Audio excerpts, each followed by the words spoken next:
Hi there. Today we are going to take a look at how to set up your own custom views for products during merchandise receive process. First, we will need to access the merchandise receive module.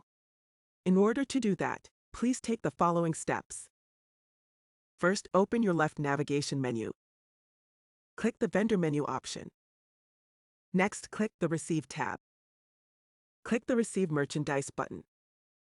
Next, you will be shown a Merchandise Receive Details section where you can edit miscellaneous details.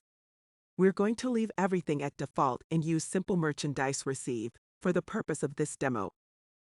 In the next sections, items can be selected by scanning them with a barcode scanner, manually selecting in the list or uploaded via spreadsheet using the Select from Excel or CSV button. However, you sometimes need to create a new item right away when you're receiving it.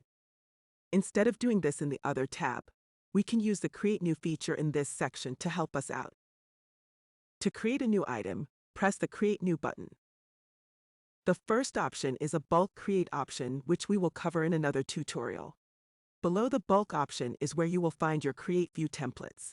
By default, you will only have the default product system view. Click on the default product menu option.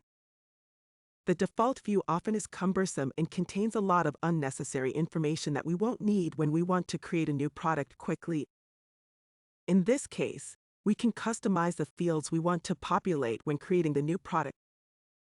To do so, go to the left bottom corner and press the Custom Views button. The Pick Custom View menu will appear where you'll be able to see all of the saved custom views. To create your own custom view, press the Add View button.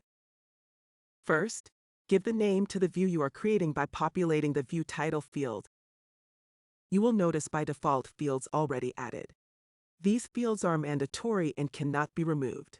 Fields such as SKU, title, vendor, etc. However, you might need something extra for different types of products.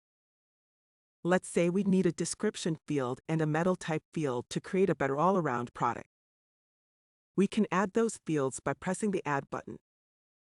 In the opened Pick Fields menu, we will look for the description and metal type fields.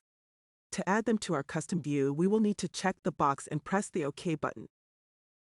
Now we can observe that those fields were added to our custom view and will be included if we create an item using this view. Press the OK to confirm that the newly created custom view applied. From now on, this custom view is saved and you'll be able to select it when you press the Create New button during the Select Products section. That's it for creating custom views in the Create Products section. Thanks for watching.